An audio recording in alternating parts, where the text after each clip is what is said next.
So, how do you normalize an audio file in Audacity? First of all, you need an audio file. Here there is mine. Hello everyone. Now I am speaking. Maybe you can hear it, maybe not. It's not that high volume. I could increase it here to hear it better, but I want to actually change the audio file by normalizing it. Now I select everything, click on Effect, Normalize, and here I can normalize the peak amplitude to something different. If I make this lower, it's basically gonna have it tends to have a lower voice or a higher one.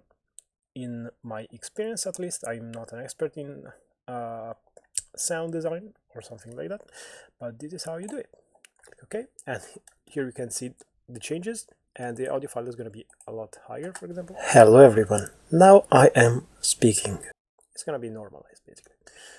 So that is it. That is how you normalize an audio file in Audacity. I hope you liked this video. Leave a comment below, subscribe, and see you next time.